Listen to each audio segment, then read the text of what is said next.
তিতাবৰ সমষ্টিৰ ভাস্কৰ বৰুৱাৰ ব্যাপক নিৰ্বাচনী প্ৰচাৰ কংগ্ৰেছ দলৰ সত্য পদত্যাগী তিতাবৰৰ ভাস্কৰ বৰুৱাৰ তিতাবৰত ব্যাপক নিৰ্বাচনী প্ৰচাৰ ৰাইজৰ স্বাৰ্থত ৰাইজৰ আহ্বানত নিৰ্দলীয় প্ৰাৰ্থী হিচাপে প্ৰতিদ্বন্দ্বিতা আগবঢ়াইছে পূৰ্বৰ বিধায়ক ভাস্কৰ বৰুৱাই অনাগত দিনবোৰত তিতাবৰ সমষ্টিৰ আধৰুৱা কামখিনি শেষ কৰাৰ প্ৰতিশ্ৰুতি ভাস্কৰ বৰুৱাৰ তেখেতক মুখ্যমন্ত্ৰীগৰাকীৰ সৈতে ভাল হোৱাৰ সুসংবাদে কংগ্ৰেছ দলে টিকটৰ পৰা বঞ্চিত হোৱাৰ সন্দৰ্ভত কয় তিতাবৰ সমষ্টিৰ উন্নয়নৰ বাবে মুখ্যমন্ত্ৰীগৰাকীৰ সৈতে ভাল হৈ থাকিবই লাগিব তেতিয়াহে কাম হ'ব মুখ্যমন্ত্ৰীগৰাকীয়ে মোক কৈছিল তুমি মোৰ লগলৈ আহা প্ৰকৃত পৰিস্থিতি ৰাইজে তেতিয়াহে গম পাব তুমি চাবা কিদৰে উত্তৰণ হ'ব কিন্তু তৰুণ গগৈ ছাৰৰ মই উত্তৰসূৰী গৌৰৱ গগৈ ডাঙৰীয়াই মোক এটা পৰিচয় দিলে গোটেই কথা চিন্তা কৰি সিদ্ধান্ত লোৱাৰ পৰা বিৰত থাকিলো এতিয়া ৰাইজে বিচাৰিছে পৰৱৰ্তী সময়ত ৰাইজৰ হেঁচাপৰিত গুচি আহিলো যোৰহাটৰ পৰা ধ্ৰুৱস্থি পাচনিৰ ৰিপৰ্ট ফেণ্টাষ্টিক জীৱন মোৰ যিটো জীৱন কাৰণ মই সুন্দৰকৈ মই শিক্ষা দীক্ষা ভাল জেগাত মই ল'লোঁ মা দেউতাৰ ওচৰত মই কৃতজ্ঞ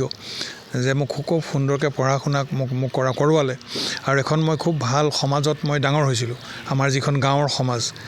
সমাজবোৰ অকণো মানে কলুষিত নহয় খুব সুন্দৰ সমাজত মই গাঁৱৰ মাজত মই লালিত পালিত হৈ মই জীৱনটো অতিবাহিত কৰিলোঁ ঘৰৰ সন্মুখৰ নদীখনত মই সাঁতুৰিলোঁ বোকাত ফুটবল খেলিলোঁ বহুত ভাল জীৱন আৰু তাৰপাছতে ধৰক মই যেনেকৈ যৌৱন পুষ্ট মই হ'লোঁ মই শিক্ষা দীক্ষা সাং কৰি মই কি কৰিম কি নকৰিম কৰি পেলাই মই প্ৰথম একোতো নাছিল সেইকাৰণে মই প্ৰথম এজন LIC এজেণ্ট হৈছিলোঁ আৰু আমাৰ যিটো নেশ্যনেল ছেভিং চাৰ্টিফিকেট তাৰ এজেণ্ট হ'লোঁ তেনেকৈ কৰি পেলাই মই চেষ্টা কৰিছিলোঁ কিন্তু পৰৱৰ্তী সময়ত মই আপোনাক টিভিত মই বহুতবাৰ কৈছোঁ আমাৰ দুগৰাকী মোৰ ব্যৱসায়িক মোৰ গুৰু আছিলে প্ৰথম আছিলে জীয়াই আছে তেখেত শ্ৰীযুত কাশী প্ৰসাদ মোদী আৰু এগৰাকী প্ৰয়াত মালচান গাতানী এওঁলোক দুইটা পৰিয়ালৰ লগত থাকি মই সান্নিধ্য লাভ কৰি ব্যৱসায়ত কেনেকৈ নিজৰ কমিটমেণ্ট ৰাখিব লাগে নিজৰ মুখৰ কথা কেতিয়াও লৰচৰ হ'ব নালাগে এই কথাটো মোক তেওঁলোকে কৈছিলে যে তুমি যদি ব্যৱসায় কৰা বজাৰত তুমি থাকিব লাগিব বজাৰে তোমাক বিশ্বাস কৰিব লাগিব আৰু বজাৰ মাই বাপ এই কথাটো এটা মোক খুব ডাঙৰ গুৰু মন্ত্ৰ দিছিলে আৰু সেইকাৰণে সদায় I was always committed to my word যিটো মই কথা দিছিলোঁ মই সেই কথাটো সদায় ৰাখিছিলোঁ আৰু তেনেকৈ ধৰণে কাম কৰোঁতে মই বিভিন্ন মানুহ লগ পালোঁ মই প্ৰয়াত গংগাধৰ শইকীয়া ছাৰক মই লগ পালোঁ প্ৰয়াত তুলসী কৰ্মী ডাঙৰীয়া এইবোৰ চব ক্ষুদ্ৰ চাহ খেতিয়ক সন্থাৰ তেওঁলোক নায়ক তেওঁলোক একদম পায়নিয়াৰ আমাৰ ফটিক শইকীয়া ডাঙৰীয়া নেপুল শইকীয়া জীয়াই আছে জীৱিত আছে এনেকুৱা ধৰণৰ বহুত ব্যক্তি আছে যিবিলাক ব্যক্তিৰ অনুপ্ৰেৰণাত মই ক্ষুদ্ৰ চাহ খেতি কৰি পেলাই মই নিজে চাহ খেতি কৰাৰ লগতে মোৰ গোটেই অঞ্চলত আজি আপুনি আমাৰ যিটো আমাৰ নুমলীগড় ৰিফাইনেৰীৰ আধা মাটি মোৰ আছিলে মই চাহ শ্ৰমিকসকলৰ পৰা পইচা দি মই কিনি চফা কৰি তাত মই বাগান বাগান লগাইছিলোঁ কিন্তু পৰৱৰ্তী সময়ত যিহেতু এইটো এটা একৰ্ড ৰিফাইনেৰী আছিলে আমি সকলোবিলাক আন্দোলনকাৰী আছিলোঁ সেই মাটি মই এৰি দিলোঁ এৰাৰ পিছত তাৰ অপজিট ছাইডে মই মাটি ল'লোঁ লৈ আৰু গাঁৱৰবাসীৰ পৰা আৰু মোৰ লগতে গাঁওবাসী একেবাৰে পৰিৱৰ্তন হৈ গ'ল গোটেই এৰিয়াটো আজি আপুনি যদি যায় নুমলীগড়ৰ এৰিয়াটো যিমানবোৰ ক্ষুদ্ৰ চাহ খেতিয়ক আছে যাকে আপুনি মোৰ কথা সোধক কম বেছি পৰিমাণে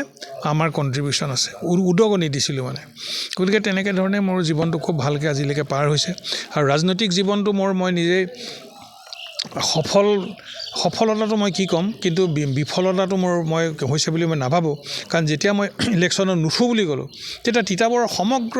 অঞ্চলৰ পৰা ৰাইজ আহি আমাৰ ঘৰত 3 দিনকৈ ভিৰ কৰি মোক এটা কথাই কৈছিলে যে আপুনি কোন দলত থাকে নাথাকে আমাৰ দৰকাৰ নাই কিন্তু এইবাৰ 26ত কিন্তু আপুনি ইলেকশ্যন খেলিবই লাগিব আপোনাকহে আমাক লাগে অন্য আমাক কাকো নালাগে আমাৰ কোনো বিজেপি AGP কংগ্ৰেছৰ আমাৰ কথা নাই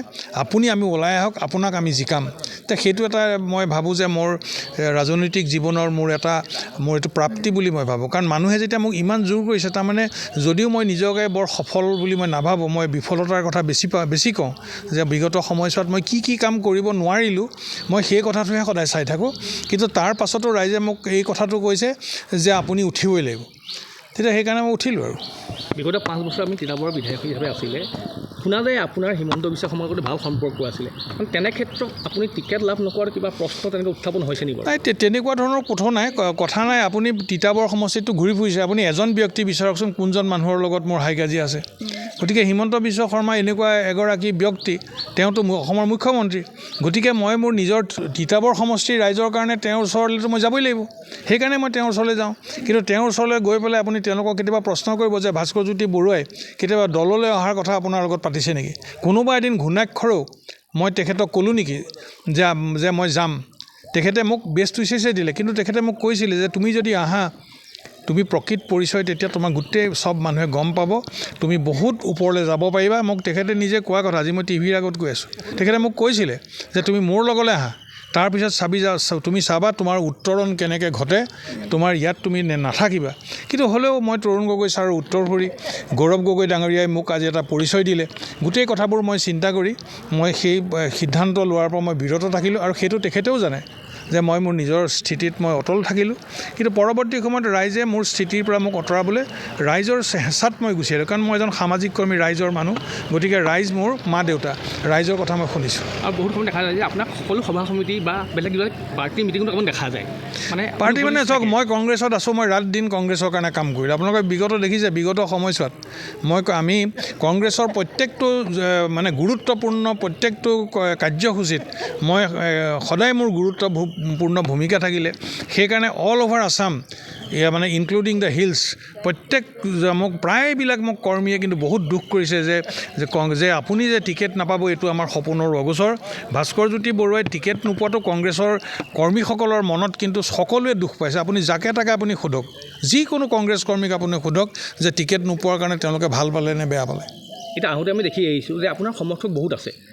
আপোনাক যাৰে কথাই সোধোঁ সকলোৱে কৈছে বিপুল পৰিমাণৰ আপুনি জয়ী হ'ব সেইটো ৰাইজৰ সৌভাগ্য ৰাইজে যদি ভোট দি পেলাই ৰাইজৰ মুখ যদি জিকায় সেইটো ৰাইজৰ জয় আৰু প্ৰকৃতাৰ্থত এইবাৰ আমি যে কওঁ আগতে যে ভাস্কৰ বৰুৱাৰ জয় ৰাইজৰ জয় কিন্তু সেইটো আচলতে মুখেৰে কোৱা যায় কিন্তু এইবাৰ সঁচাকৈয়ে যদি মোৰ বিধাতাই যদি জয় লিখিছে এইটো বুজিব যে এইটো সঁচাকৈ এইবাৰ কিন্তু ৰাজনৈতিক হিষ্ট্ৰীত এইটো ৰাইজৰ জয় কোনকেইটা ইছ্যু লৈ মূল ইছ্যু লৈ আপুনি ৰাইজৰ মাজলৈ যাব মোৰ ওচৰত কোনো ইছ্যু নাই ৰাইজৰ ওচৰত মোৰ কোনো প্ৰতিশ্ৰুতি নাই 21তো কৈছোঁ যে মই কোনো প্ৰতিশ্ৰুতি নিদিওঁ প্ৰতিশ্ৰুতি দিলে মই প্ৰতিশ্ৰুতি ৰক্ষা কৰিব লাগিব কিন্তু তিতাবৰ জনজীৱনৰ উন্নয়নৰ কাৰণে কি কৰিব লাগিব এইটো মই ভালকৈ জানো সেইটো মই মানে কোৱাৰ কোনো প্ৰয়োজন নাই ধন্যবাদ যিকোনো খবৰৰ বিজ্ঞাপনৰ বাবে যোগাযোগ কৰক 7896121996